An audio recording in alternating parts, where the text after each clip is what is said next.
bit like a Madeleine. But thank you for coming. And what we'll do is we will talk for 45 minutes amongst ourselves.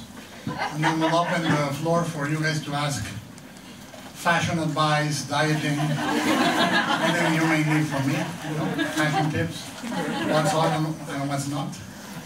And mainly we will try to focus on things that matter to people that are in animation. So here we go. All right, now come in.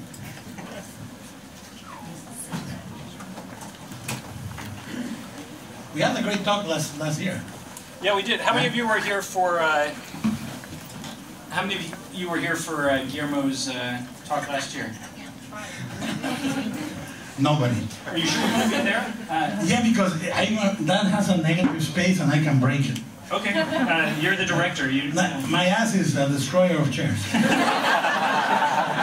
And it sounds like a joke, but I broke a sofa in national TV. And then at Comic-Con I broke a fucking box. And I fell down. I said, you remember, Rodrigo? I said, I'm going to change this seat for a box because my ass, and in fact, can I get that metal chair? Because I'm very afraid of this stuff. Well, here, let's put you in the middle, though. Let's. No, I swear to you. You prefer to be on the side. I will be on the side, and this is brutal. Okay. There. I know this will take my ass very well. There we go. Fantastic. All right. We're ready now. All right. Now that we're good and casual, we've all kind of broken the ice. Well, obviously, all of you know Guillermo del Toro's work. We won't recap his career. What we were going to try and do is focus on really just talking some sort of philosophy of storytelling, of narrative, of basically the building blocks of the art form, and specifically how they apply to animation. Because as you know, for the last decade, you've extended your storytelling from live action to include animation. Yeah.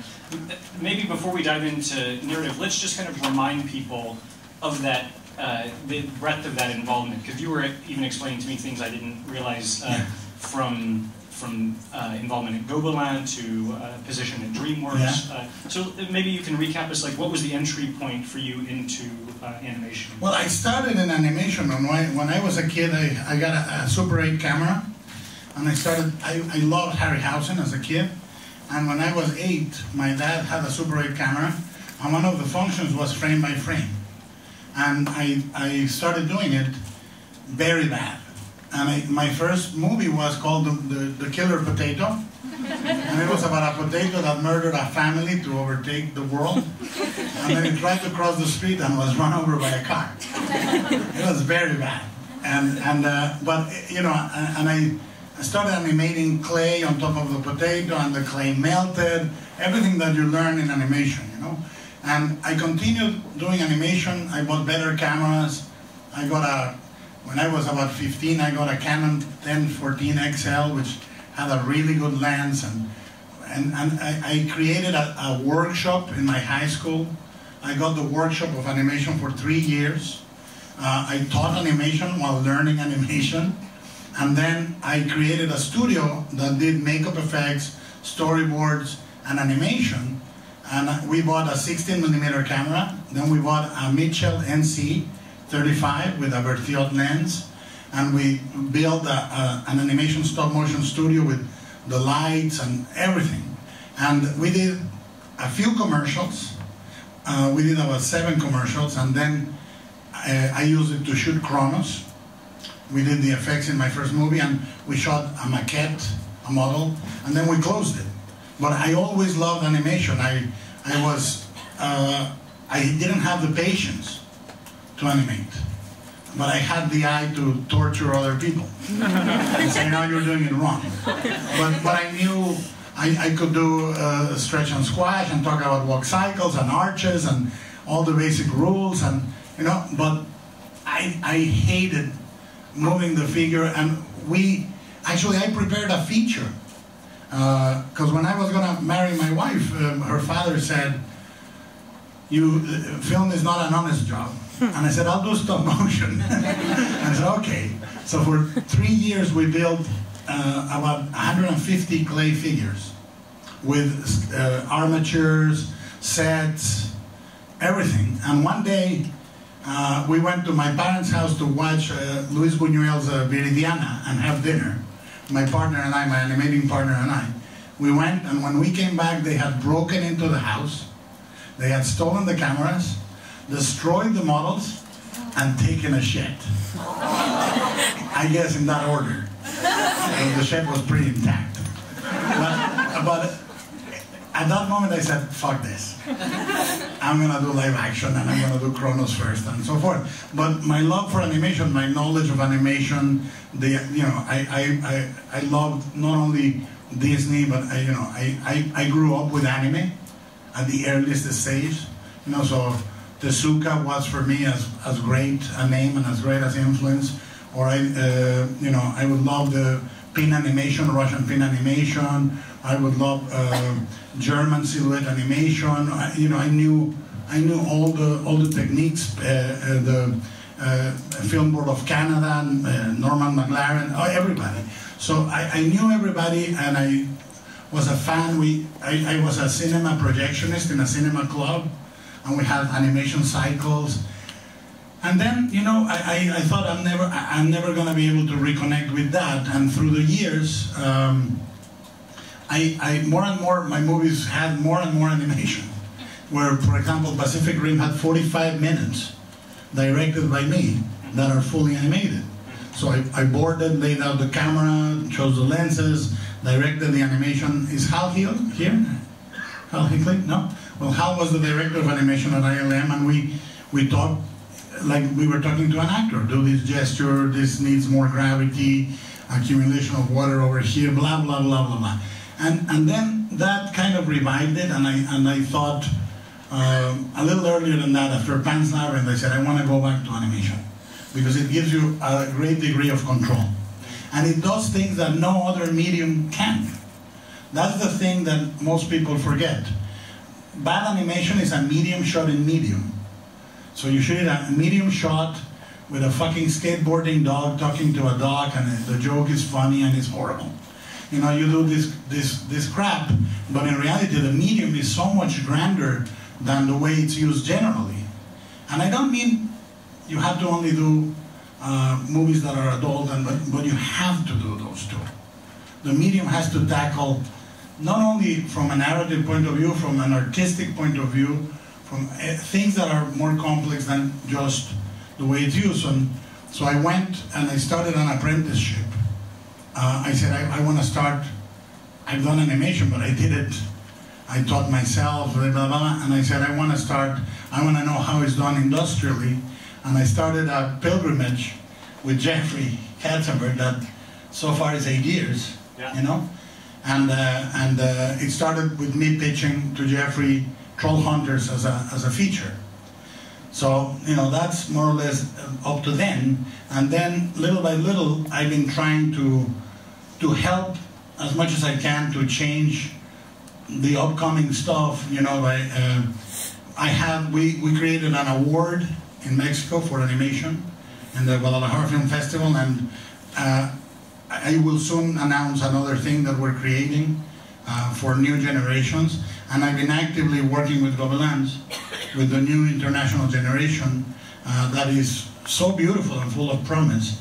And my plan is I want to end up directing feature animation and trying to do things that are not as usual as what one is used to seeing, because it is uniquely suited, Well, that seems like a perfect point to leap off from, because in a way, I think I share this philosophy with you. In a way, it's like the possibilities are endless with animation, and with live action, you're bound by practical realities, budget, what you can create in costumes and effects, makeup, what have you. And now, obviously, with visual effects, that we see people wrestling with this expansion of kind of, but in animation, it's like, there has been, through the tradition, certain limitations, what you could draw, what you could, but now it's almost as if the sky's the limit. Yeah. I mean, how do you think people have been unfairly kind of limiting themselves in animation to to date, and what direction would you like to see them? Well, I think the world is so ample and so rich. We have at the same time access to everything, and everything has access to us. In the 60s and 70s, and 50s, 60s, 70s, there was a time of great reinvention. You know, Alexeyev, Jerry Trinka, McLaren, they were doing animation with very primitive tools, or cheap tools rather than primitive, and all they invested was their time. You know, Schweinmeier, then the Quays, you know, there is a lot of animation that can be done with you, your time, and your patience and your art. More now than anything, because the tools have become very sophisticated. So, I mean, there's a guy, for example, on YouTube, a guy, I think it's Italian or Argentinian, that signs Blue. You know, and he animates on the walls and with chalk, and you know, he photographs his figures move across a wall and across a desk, and they grow, and they cover entire bridges. And I'm pretty sure he's not on a DreamWorks budget, you know, and you don't need it. If you have the patience and the passion, the tools are there right now for you to express in a way that is accessible to you. But I wrote to this guy. I wrote him, I searched him, I wrote to him, and I said, my name is so-and-so. I would like to sponsor you to send one of your shorts to qualify for an Academy Award. And he wrote back the most beautiful email. He said, what is an Academy Award? And I go, yeah, fuck me. That's right, what the fuck am I doing? And it's true, that defines an artistic position that has great integrity, that doesn't care or depend on the reward of anyone. And I think that area of animation sometimes is forgotten. I mean, I think when narrative started at the beginning of time, it divided into two strands, chronicle and fable. Meaning, chronicle is, we hunt a fucking mammoth, we're gonna draw it in the cave. We're gonna thank the gods, so we're gonna draw the gods. That's fable. Because you didn't see the fucking gods. They're not around, but you need them to understand why you hunt the mammoth and be thankful, so that became fable. And I think animation can be used for both to a certain degree, but I think it's particularly well suited for fable, for emotional. Like, you know, the Gobelins shorts, the exercises we just saw, I saw the 16 shorts that the students did just recently, and I was incredibly moved by them. Some of them were fantastic exercises, some of them were fantastic short films in themselves. And what struck me the most is how smart they were about using animation as the medium to express emotion through changes in shape and color and things that you cannot do with an actor or a camera in live action. They were uniquely suited for emotional or a fable. And I think it's about, we are in a world where I think I have great hope. It's dismal what the generation of adults is doing right now. It's fucking dismal. But I'm full of hope for the generations coming up. And you're talking about on a massive scale, not massive animation. scale. You're talking about, yeah. No, about the world. Right. It's truly a fucked up time. But at the same time, it's the time of hope, because you see that the values and the definition of success can be a lot more ample than ratings or money.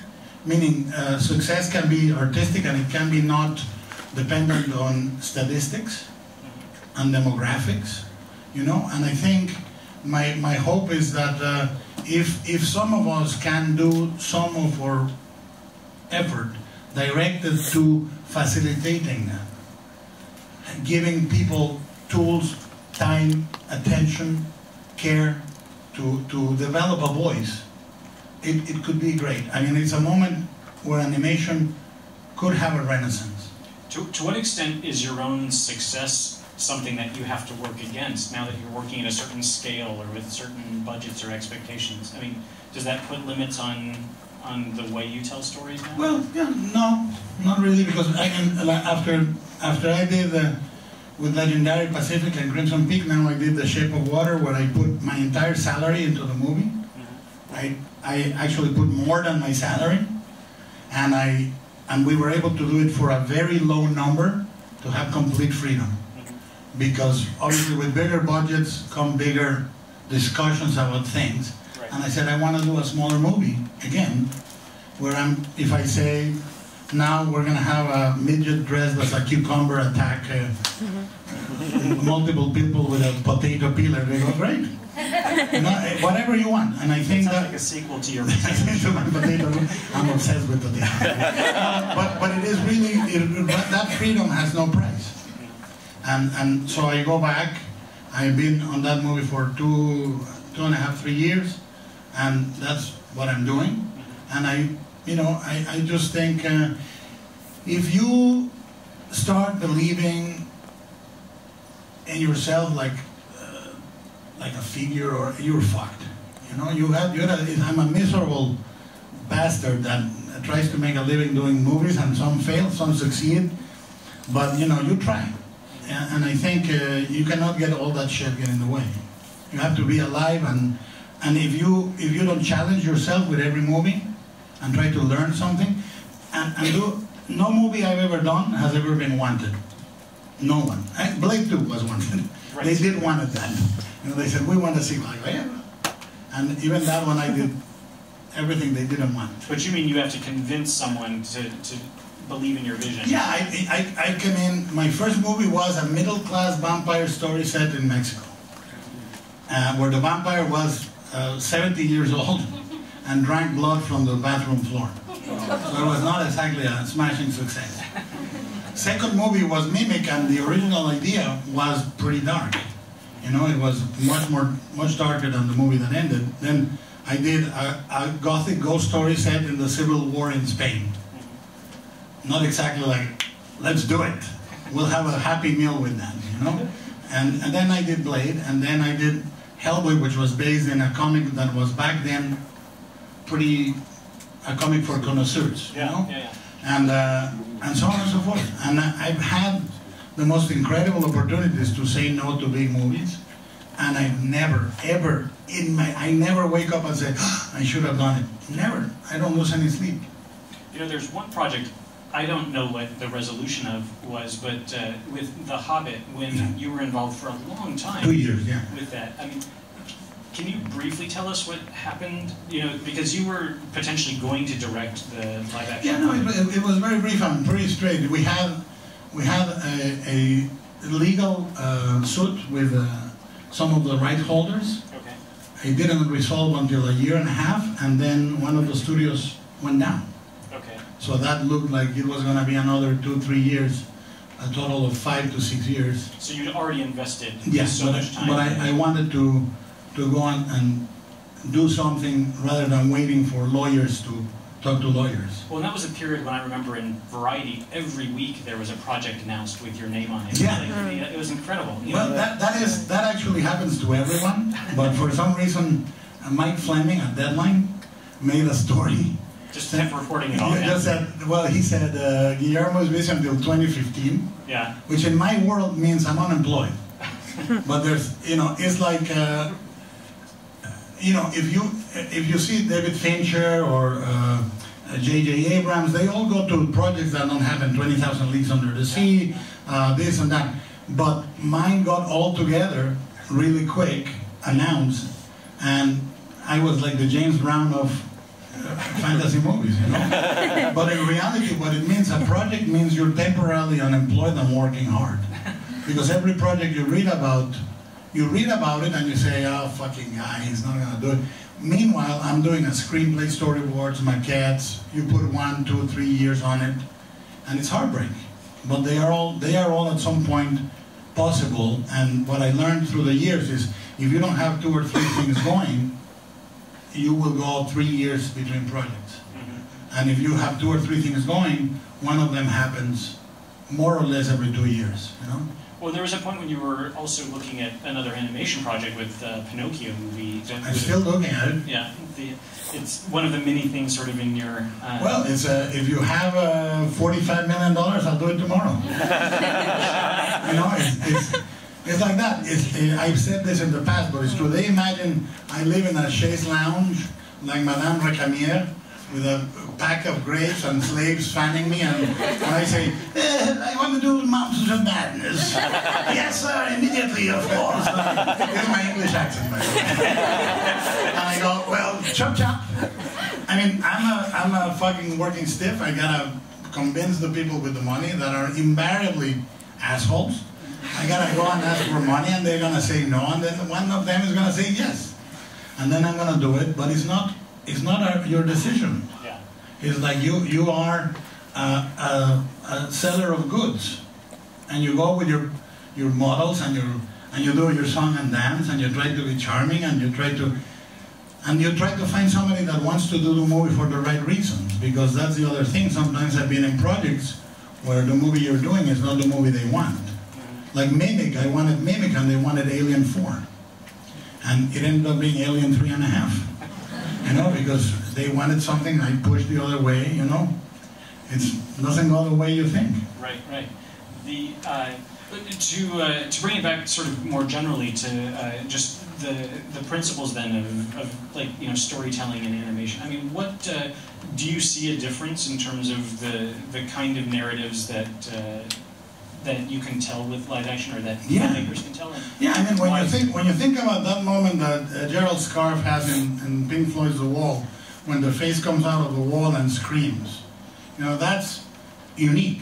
That's not a painting. That's not an illustration only. That's not live action. You know, it's uniquely suited to express an emotion through animation. You know, when you think of the Schwangmeier shorts of the faces carving each other in clay, that's uniquely done for animation. When you think about Chernabog coming out of Bald Mountain and extending the wings, that's unique for animation. You know, it's much more powerful than in any medium, because the way Bill Titla stylized the forms of Chernabog into an almost Art Deco Neiman is not realistic. It's painterly, so it's not live action, and so on and so forth. And even the most commercial animation movie in CG, I can be transfixed by the translucency and subsurface scattering of Puss in Boots lit from behind, because it's like velvet painting. It has its own charms. You know, it has its own rules and visuals. And I think what we need to do as storytellers is say, why is this the unique medium? But one of the things that I adored about the exercises at Gobelin is they have POV, they have you know, emotion represented by changes physically. You know, Miyazaki often uses a heroine that starts at 8 years old or 10 years old in appearance and goes through sort of puberty during the movie. She turns 15, 14, goes back to, depending on the emotional state, that's malleable. And that's unique to animation also, you know? And this exercise has had that. The heroes and heroines change scale, change color, the landscape changed color emotionally. So these things are uniquely suited for animation, and they have POV, overs, moving camera. You know, the worst animation for me is medium. Medium shot, the characters which are funny and nice, stand in the middle of the frame, do the gag and walk away, you know? But there's great storytelling to be had. I mean, whether it's Brad Bird, Otomo, Alexeyev, it doesn't make, you know, whoever is doing it, if it's uniquely suited to the medium, you can tell. It's not just an action sequence with no budget that you had to animate. It has its own rules. Well, and do you think that those medium shots that you don't like, is that like a carryover from the limitations of a hand drawing, where you know, that was maybe the easiest to do, and for some reason people haven't broken the habit, or? Well, I think there is that, and there is the fact that the number of seconds you produce for TV mostly, or even for features, are what dictates the pace at which you do it. But I've seen, for example, creating Troll Hunters, we've seen studios that turn in superb stuff, beautiful, that you go, how come they are turning it in at the same time that this other studio that turns things that I go, holy shit, and I go to my producer and say, we gotta send it back, and he goes, no, and I go, yes, and then we send it back. But it's dedication, and I think everyone, when you think about what you do, if you do it 110%, no matter what, you're going to learn something. And that's the thing. If your curse in life is that you're animating a dancing cup of yogurt for a commercial, and you fucking hate it, you still should do 110% of that dancing cup of yogurt, because you will learn, you know? But that's the limitations of the market and the thing. But as artists, it's your duty to be ambitious and try to reflect emotion or fable. Tell a story that cannot be told in any other way. You know, I think push the limits of animation. You know, there was a time where Disney famously said about Snow White, I want to see if I can make a cartoon make people cry. Because I know it can make them laugh. I want to see if we can push them to cry. And people did.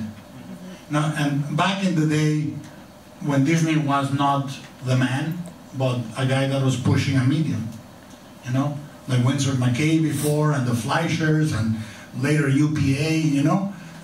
There's always been somebody pushing the medium on a larger scale, and you can see it now a lot on TV series, you know, Stevie Universe, Adventure Time, for me, Gumball, which I love, and so on and so forth commercially, but at a smaller scale, there's some amazing stuff in YouTube and in social media. And I think it's very worth knowing that that, to me, is also a huge success. You know, if it's commercial and it's fantastic like that, if we can be as good as Gravity Falls, that's the golden rule for me, because it was beautiful, affecting, real, and then you have more odd stuff like Over the Garden Wall, which is amazing, but it's much more quirky and so forth. Whatever your measure of success, you need to push for the best. As I'm saying, ambition, 110% of doing it, but also 110% of how you can be different than the rest. Because the biggest mistake you do when you're young is you say, what do they want? If you say that, you're screwed. What would they want to see in my portfolio? No, what do you want to see in your portfolio? What would be the short that gets me into CalArts? No, the short that you think is not going to get you in CalArts, that's what gets you into CalArts and so forth. And if not, maybe CalArts wasn't the school for you in the first place. You don't need schools or awards. I mean, the more you bring punk into animation, the better it's going to be. You know, it's almost as if naivete is one of the best gifts you can bring to animation, and that people are being taught or inheriting things that are relics of where the medium was. But I mean, we talk about cinema as, I mean, it's a young medium. It's 100 years old. In animation, the same thing. I mean, and many of these things. I mean, one of the things that makes The Wall so powerful is how unlike other animation, you know, before it is. It is, but you know, the thing is, and this is where the reason I started my apprenticeship with Jeffrey is because 10 years ago I said, we're moving into a single platform. Very soon, 10, 15 years, things are going to mutate. Movies as we know them are going to disappear. New medium is going to be downloadable. And very soon, assets, video games, storytelling is going to start melding. And it will. It will.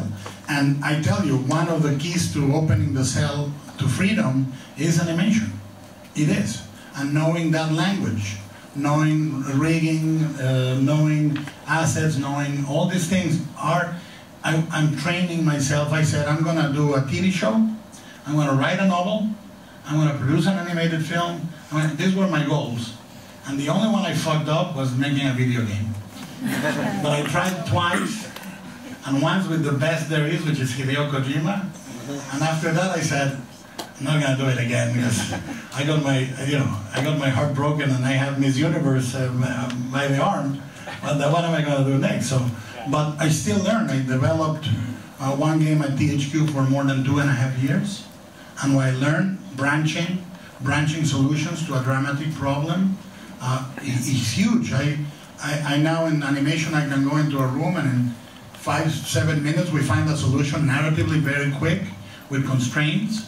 When I went with Jeffrey, there was one of his movies that was very much in deep trouble, and they were animated 35%, and Jeffrey, that was the first puzzle he gave me. He said, we're animated 35%, look at it, and I went, holy shit. And he says, now you have 2 weeks to turn the other 65% around as they go along. Was that Megamind? I will not say. No, Megamind was pretty advanced. Okay. Megamind, what we did is, I joined Tom and I said, do you allow me to edit finish animation, which is a huge sacrilege. And I went in and took out 7.5 minutes of finished animation for pacing. And we invented the opening, which is the same as the closing, or him falling to his death. But no, this was very early on, and we started to rejig and move stuff around, and it was a huge nimble change. So these things, what they do is they make you a better storyteller, and that's it. So the main thing is you need to be a good storyteller, whatever medium. And if you choose animation, you need to ask yourself, why is this uniquely animated? Is the idea of branching something that you can distill into a lesson that we could share with the room, or is it too complicated? No, branching, what I think it is you have a medium now that, we're all old, by the way, everybody. Even if you're 20, you're old. Why? Because medium is moving faster than our generations. The kids that are 2 or 3 years old right now, they don't know the difference between anything. They have access to everything. We, like the old farts like us, we had VHS, we had DVD, Blu-ray, all these fucking relics that might as well be in the Egyptian fucking room at the Metropolitan. But the new kids, they just know access, flow. And they want universes they can live with most of the day, that they can access from their room. So the needs that are narrative needs of that generation are completely different from our needs. And if you don't understand all the disciplines, your narrative drive is going to be wobbly. And it just means, that doesn't mean the discipline and knowing branching and all that will give you that, but at least you will be able to discuss it. For example, in discussing a video game, we created sort of, the structure is not the Aristotelian Act 1, Act 2, Act 3, midpoint conflict, resolution. You create a mandala that is multi-branching, you know, and what if the guy doesn't want to open the door? What if the player doesn't want to open the door? Then what? Are you going to be stuck there? You know, and then you need to corral the player into 2 or 3 choices. And those 2 or 3 choices need to rebranch and bifurcate and end up joining again at some point, because otherwise it's madness. It's like a spider web structurally. So you need to control all that, and it's really great. It makes you a lot nimble. And in live action, for me, it makes me be able to talk about assets and solutions very, very fast. Well, it's interesting how these tools, these narrative tools, apply to other disciplines. Like, I'm reading a book right now about how Walt Disney created Disneyland, and one of his big innovations was a single entrance and then a hub from which he designed it so that you thought you were choosing where in the park you were going, but you were being led to explore the whole park.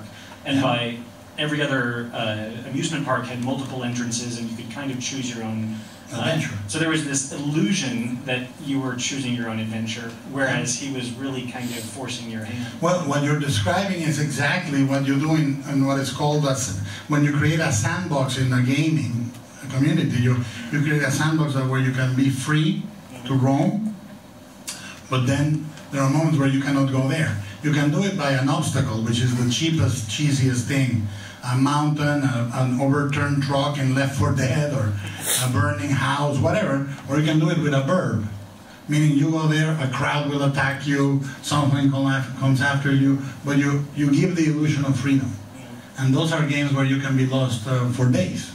And now virtual reality, which everybody talks about, and we still think of the fucking lawnmower man, it's gonna come in soon. It'll happen. Experiences are becoming shorter and shorter. I think features are going to become shorter and shorter in the next 10 years, because the attention span is going dramatically down. And you're going to see soon generations are going to want their adventure in and out in an hour 10 at the most. So things are changing. I find it fascinating. I'm not one of these guys like the Muppet Show, the old guys saying that it was better before. No, it wasn't. It's always been kind of putrid and always kind of great. So it's going to continue being that, but it is changing.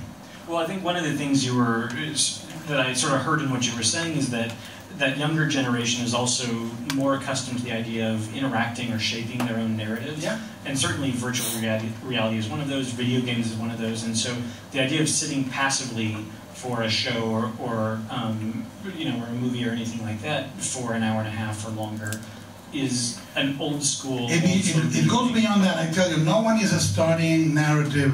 Like narrative is changing faster than studies can assimilate it. When we were 50s, 60s, and Marshall McLuhan was talking about this and that, the culture was moving at a pace that allowed the study of it, the reposition of it, and then the reformulation of it. Now it's changing so fast with the medium. We know that we can process data faster and faster every year, blah, blah, blah. And if you think, when people say TV is better than film, one of the reasons is the communion with characters in TV is shorter, but the binge or the continuity gives you a more promiscuous, more permanent relationship with those characters. You know, in the past, when we were talking about TV serialized, the formula was the characters never change. SpongeBob starts the episode the same way he ends up the episode. It's going to be SpongeBob beginning to end. With serialized TV, which now has gone into animation too, you know, the characters go through an arc over 26, 52 episodes, but your time of contact, you control it. You want to be with them 30 minutes? Great. You want to be with them for 18 episodes today? You can. So it's already changed in a way that is more profound than the adjective binge watching can define. It has changed. Nobody's formulating this. Nobody is really studying it. And I think it's very worthy, at least for us as narrators, to take a look and say what is not being fulfilled. What can we do that pushes it? You just threw the word promiscuous in there. What do you mean? What I mean is promiscuous in a way that is intense, assiduous, and dictated by desire. You know, meaning I want to be in Breaking Bad for a week. I can. And I want to live with Tony Soprano or Better Call Saul for 3 days. I can. You know, it is once the series were serialized, and you could access a whole season at once. So download changed this. If you think about it, the relationship of narrative and technology started from the beginning. When does painting mutate past the realistic record? We were talking about chronicle and fable, right? The moment the photography is invented at the turn of the century, the symbolist and the impressionists come out and say, we want to capture the spirit of things, and we want to capture the fading light, the fleeting nature of light and the moment.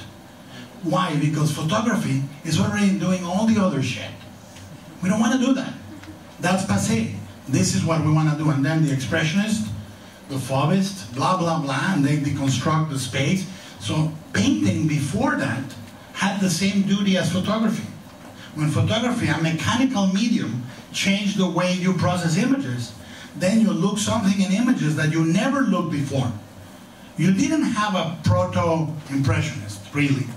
You know, blah, blah, blah. The same is, believe it or not, download is changing the way it tells stories, but no one is studying it. I absolutely believe it, and I mean, I've seen recent pop novels have embedded, you know, images or you know, non-chapters or emails into the text of things, and certainly the novel changed after cinema, where instead of having to have an extended scene, you could jump back and forth in time. You could have parallel, you know, storytelling, all these kind of things. That, I mean, it's interesting how I was teaching a film school class a few years back. Now that I've moved back 2 years later, I have to totally reinvent it. It's the evolution of narrative cinema. It is. And I was teaching reality TV and you know, kind of like handheld docu-style fiction, and that's where cinema was 3 years ago.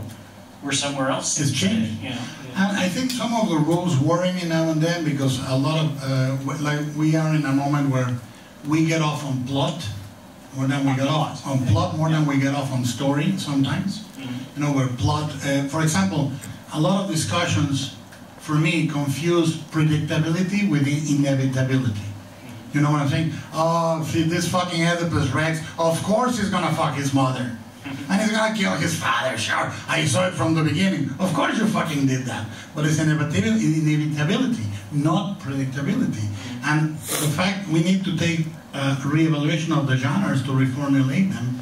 And I think, again, things are happening so fast that sometimes I feel the trend goes away from some beautiful traditions that can be reinvented.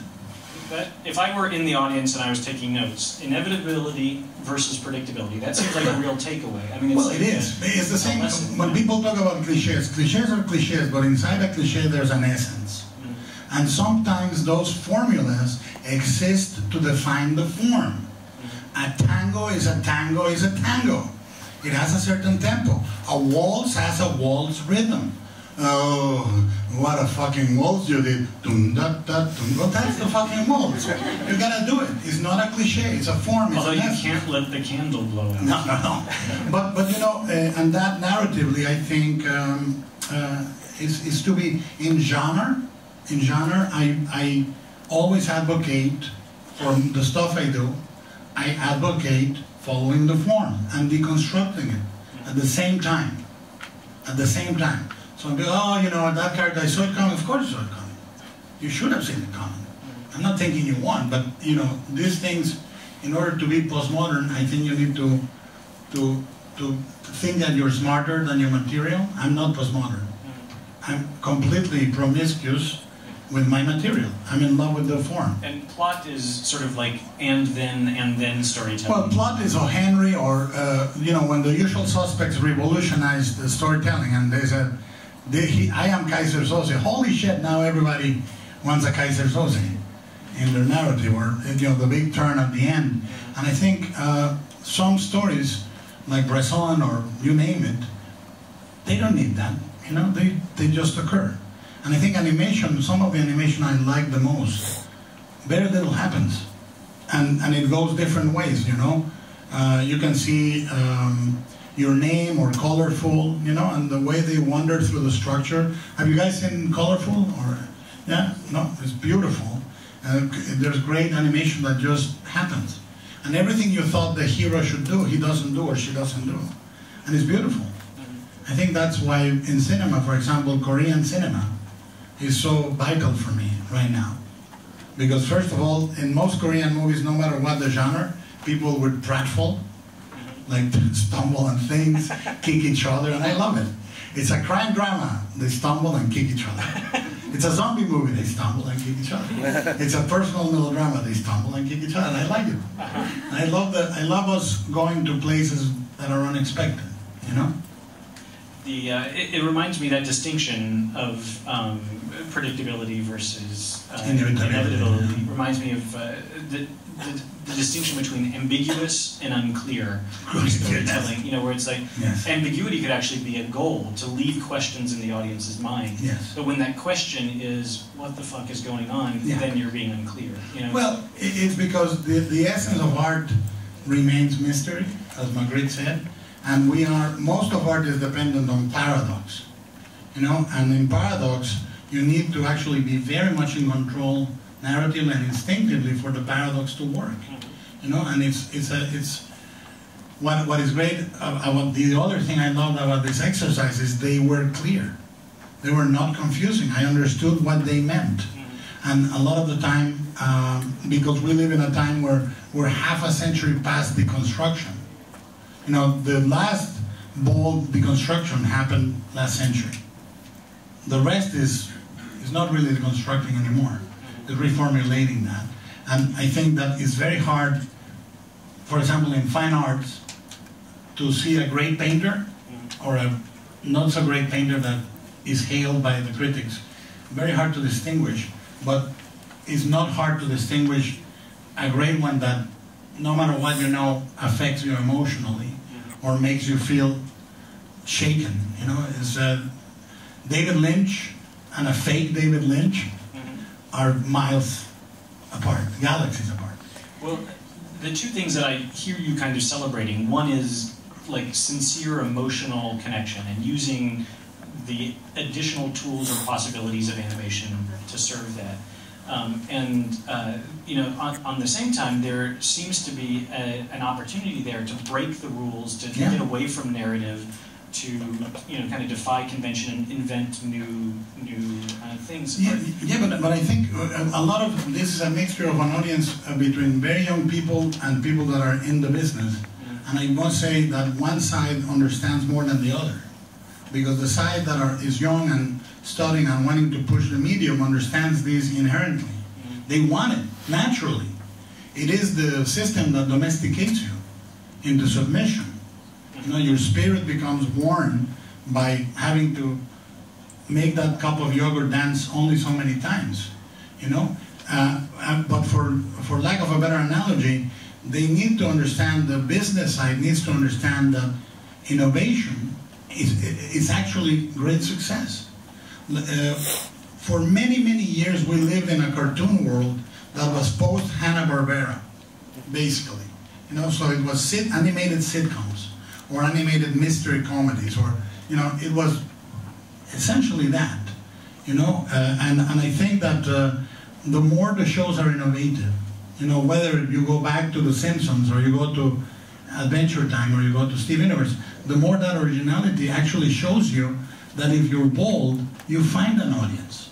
You do find an audience. So for the people that have money, there is money in originality. As afraid as you are, there is not, I'll tell you one thing, there is not such a thing as a sure thing.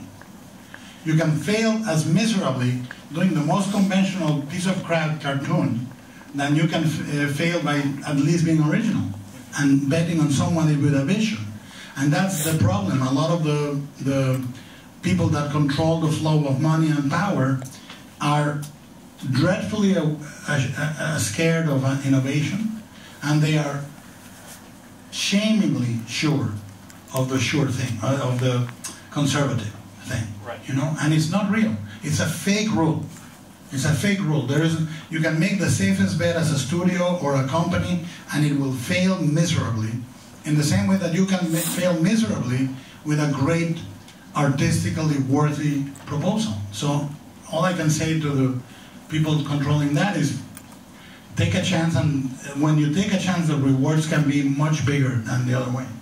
It's funny because as a critic of Variety, where we do this unique thing where we predict what the box office of something will be, I'm frequently finding myself saying something like, this is the most amazing movie ever, no one will ever see it, or this is another piece of Transformers crap, and it's going to break all box office records. There's a strange disjunct often between, you know, those daring leaps into innovation and you know, the unknown and the marketplace. But that's part of the paradox of the fact that we're working in a commercialized artistic medium.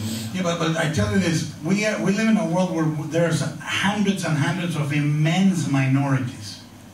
No matter what you think, like you're super kinky, super weird, whatever the hell, if you browse long enough, you'll find thousands of people like you. You know? No matter what, like, whatever you're into, artistically or otherwise, I don't care.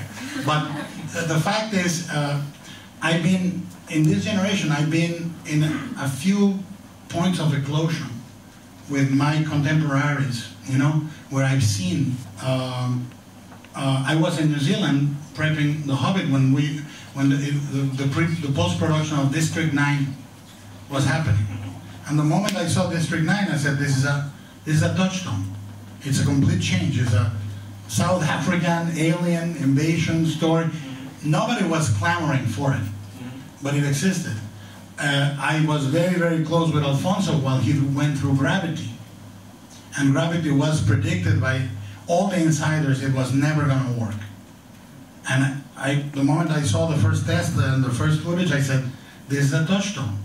So all I can tell you is, and I've been there with other people doing the sure thing, and I've seen it come out and not happen. So, you know, it's a very interesting time for the bold. You know, and it's not more risky than before. So, you know, the sense of safety in storytelling is completely fake. It does not exist. Unless you're talking about a brand. Me, I'm not a brand, I'm an acquired taste. So I'm super happy to be weird all the time. But the people that think, oh, you know, we're going to follow the rules of a brand while not being a brand, they will fail. It's the same percentage. Well, but if you're bold, you could succeed. I mean, even a brand, you see it in animation, you see it a lot. I think a lot of animation studios exist because they have a successful franchise. DreamWorks is the house that Shrek built. Mm-hmm. You know, you've got the Ice Age franchise that propped up Blue Sky for so many years, and that has allowed those studios, you know, to experiment with other riskier projects in between sometimes. But I think with the last Shrek movie, certainly with the last Ice Age movie, there was such a drop-off in return that it started to suggest that these sure things, I mean, we'll see with Despicable Me, we all love that franchise, but here's a fourth movie so soon. But I mean, if I was a billionaire, I probably would be a millionaire very soon. Because I'm probably the most stupid business person in the world. But I would say, if I was a billionaire and I had a studio, sure, do your brand, but have another brand, smaller, that does riskier things, where you can go crazy. You know, do movies for a fifth, but with 500 more times ambition and craziness and wackiness, and allow the medium to work. Because I tell you, when you go back to Disney, Disney was at one point pushing the medium. And up to the point of the union strike, he was not the man. And then that mutated into UPA, and UPA was pushing the medium. You know, Disney beat Fleischer only historically, you know, but Fleischer was also pushing the medium. We need companies that have also a side where they push the medium. You know, and right now the reason I'm involved with Gobelin is because I see in the students the only hope of pushing the medium, the future, you know. Of course there are internet, but I cannot be in YouTube every day, it's virtual, but this is a reality, and I think the more we do for people that want to do new stuff, the better the medium will be, because we need to change the medium. It needs to mutate. I think it's too bad that you're not a billionaire and an American, because I would buy into your optimism and your vision. My accent is very charming. As our president, right away.